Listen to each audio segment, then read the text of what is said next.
혹시 이거 3번 아지매한테 팔았는겨? 3번이 무슨 소리고? 민저희 엄마 말입니다. 그 집에 뭐 판 거 없다. 섰다. 이거는 뭔겨? 아들은 몰라도 된다. 그런 게 있다. 그때 쏟아진 약상자들 아래 누런 봉투가 하나 보였다. 경수가 그걸 얼른 집어 들었다.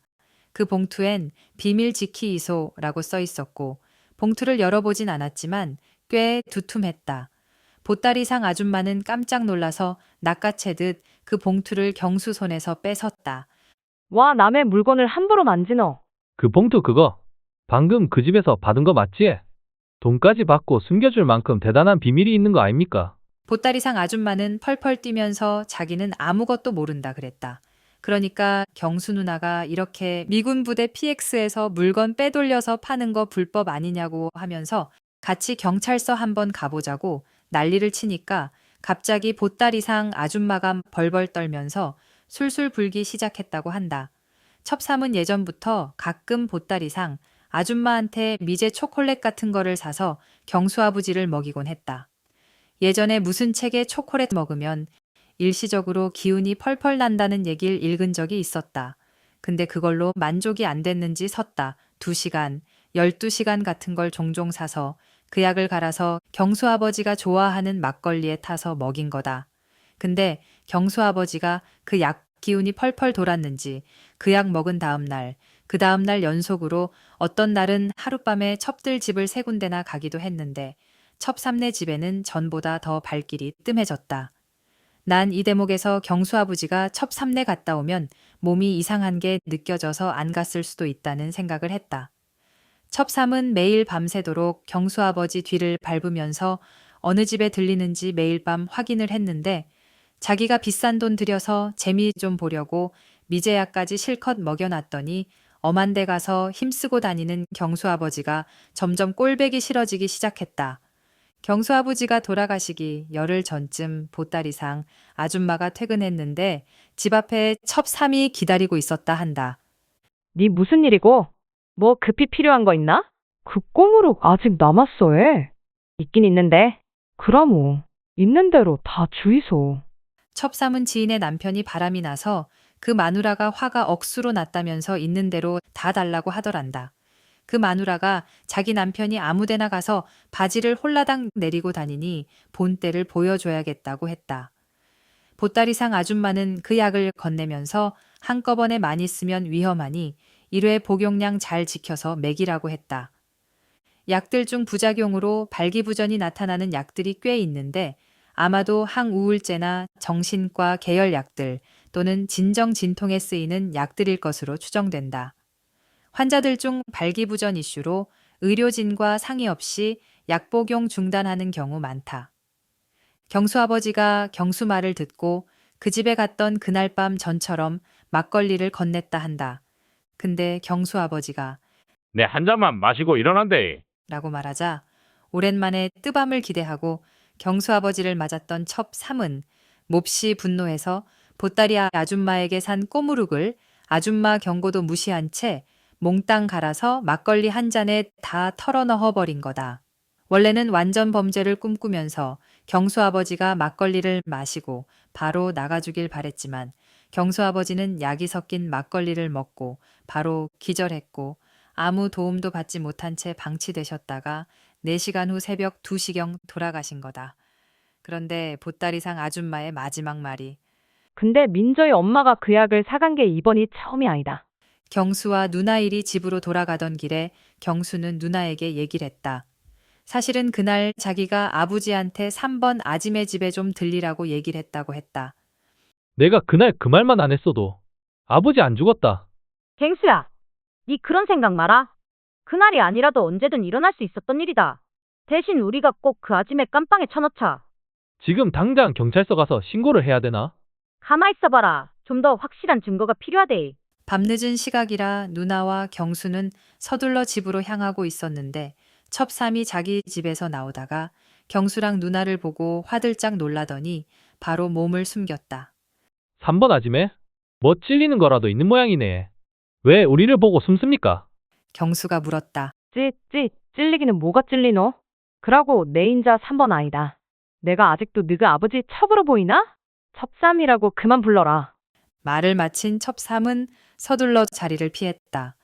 당시 얘네 마을회관 1층엔 초등학생들이 방과 후에 와서 놀이도 하고 숙제도 하는 공부방이 있었는데 대낮에 집에 가봤자 부모들이 일하러 가고 없으니까 거기서 자원봉사하는 대학생들과 시간을 보내고 공부도 하다가 집에 가곤 했는데 경수 누나 일도 당시 대학생이어서 가끔 거기 봉사하러 갔었다. 근데 첩삼이 낮에 일을 나가기 시작하면서 첩삼딸도 공부방에 오기 시작했다. 첩삼은 2년 전 다른 마을에서 경순의 동네로 10살 딸 한 명과 이사를 왔고 이미 그 마을에 오기 전부터 과부였지만 어떻게 과부가 됐는지는 전혀 알려지지 않았었다. 누나 일은 첩삼딸 민정이에게 의도적으로 접근해서 숙제도 봐주고 공부도 시켜줬는데 그러던 어느 날 단둘만 공부방에 남게 된 거다. 네 이 동네 온 지 한 2년 됐나? 그런 것 같아 해. 네 아버지 돌아가시고 이 동네 이사 온 기가. 네. 민정이 네 아빠 생각나나? 잘은 안 나해. 네 혹시 아빠 어찌 돌아가셨는지 기억하나? 아빠랑 저랑 한 침대에서 같이 잤는데 다음날 아침에 일어나 보니까 아빠가 숨을 안 쉬었어 해. 누나 일은 첩삼이 살인을 저지른 게 이번이 처음이 아니라는 확신이 들었다. 경수 누나 일이 첩삼이 전 남편도 죽였겠구나 생각하고 있는데 첩삼딸이 얘기를 했다. 내는 쌤이 조아가 오래오래 여서 공부 배우고 싶은데 엄마가 우리 곧 이사 간다 했어요. 뭐 이사? 어디로? 잘은 모르고 해. 멀리 간다 카던데. 누나 일은 첩삼이 언제라도 도망갈 수 있다는 걸 깨닫고 곧 경찰서에 가기로 결심했다. 서둘러 집에 간 뒤 경수와 함께 경찰서로 향했다. 밤 8시 경순의 집 근처 파출소엔 순경 한 분이 TV를 보고 계셨다. 그분은 경수 아버지가 돌아가셨을 때 현장에 오셨던 경찰분들 중 한 분이었다. 경수야, 이 밤중에 무슨 일이고? 아버지 죽인 범인 신고하러 왔습니다. 아버지 사건 자연사로 종결됐는데 그게 무슨 소리고? 민저희 아지매가 꼬무룩이라는 약을 잔뜩 써가 아버지를 죽인 것 같습니다. 꼬무룩이란 단어에 빵 터진 순경은 손사래를 치면서 한참을 웃었다. 그러더니 경수야, 그 현장은 누가 봐도 살인사건이 현장이 아니었다. 내가 척 보면 안 돼. 그리고 경수야, 고마, 네가 아직 어려서 뭘 모르나 본데 원래 첩이 많고 밤일 많이 하시는 그런 양반들은 힘을 너무 많이 써가 뜬금없이 돌아가시기도 한다. 네 작년에 민구 아버지도 돌아가신 거 알지? 그분도 네가 아버지 못지않은. 마 됐고 쓸데없는 소리 말고 가 공부나 해라 이 자스가. 아닙니다. 그 아지매가 죽인 게 맞아요. 순경은 경수랑 누나이를 내쫓고 파출소 문을 잠궈버렸다. 경수랑 누나일은 분통이 터져서 집에 가서 엄마를 붙잡고 하소연을 했다. 엄마, 내가 아버지한테 미안해서 범인 꼭 찾고 싶다. 죄 지은 놈은 벌을 받아야 될 거 아이가. 근데 내 말을 안 믿는다. 엄마가 보따리상 아지매랑 경찰서 좀 가봐라. 경수와 누나일의 간곡한 부탁에 엄마는 마지못해 말씀하셨다. 너희들 인자 고마해라. 그리고 알았대이. 경수 엄마는 보따리상 아줌마랑 전혀 친분이 없었지만 그 아줌마가 워낙에 동네에서 유명 인사였어서 연락처를 알아내는 건 식은 죽 먹기였고 그 다음날 동네 사람들 눈을 피해 1시간 정도 떨어진 시내다방에서 두 분이 만났는데 경수도 엄마를 따라갔다. 보따리 아줌마는 경수와 누나를 만날 때와는 다르게 저자세로 그것도 벌벌 떨면서 앉아 계셨다고 한다. 경수 엄마는 차를 시키자마자 물으셨다. 피차에 바쁜데 내 빙빙 돌려 말 안 할게. 꼬무룩인지 뭔지 그거 민저희 엄마한테 파신 거 맞습니까? 예, 민저희 엄마가 그걸 갱수 아버지한테 먹였다고 말을 했어요. 예. 그 약을 잘못 쓰면 죽을 수도 있다는 거 민저희 엄마 알고 있어요. 지가 조금씩만 쓰라고 말도 했습니다. 근데 가가 됐고, 그럼 오치랑 경찰서 가십시다. 딱 그대로만 얘기해 주소.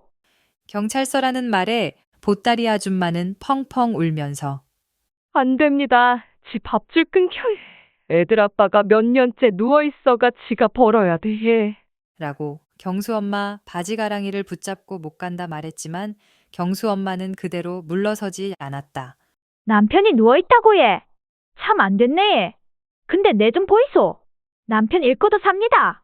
다 사라져 얘. 그리고 보따리 아줌마를 앞장 세워 이번엔 동네 파출소 대신 진짜 시내에 있는 경찰서를 갔다. 그 경찰서 사람들은 동네 순경분과는 다르게 그래도 편견 없이 경수 엄마와 경수마를 경청했고 경수는 첩 3이 이사 준비를 하고 있으니 도주하기 전에 빨리 검거해달라는 말까지 남겼다. 그런데 집에 가는 길에 마을 어귀에서 보니 경수 누나들이 다들 나와서 첩 3 집 앞에 서서 발을 동동 구르고 있었다. 누나 무슨 일이고? 와, 여기 단체로 나와 있노? 갱수야, 큰일 났대. 민저희 엄마가 어젯밤에 야반도주를 했단다. 살림살이 그대로 두고 민저희랑 못 만나갔다. 인자 웃잖아. 못 잡는다. 얼마나 정신없이 도망을 갔는지 코드가 꼽힌 밥통에 아직 밥이 가득 들었더라 했다.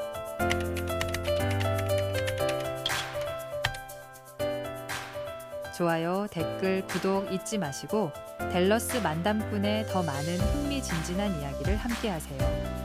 뒷이야기가 궁금하신 분들은 더보기를 눌러보세요. 놀라운 이야기들이 당신을 기다리고 있습니다.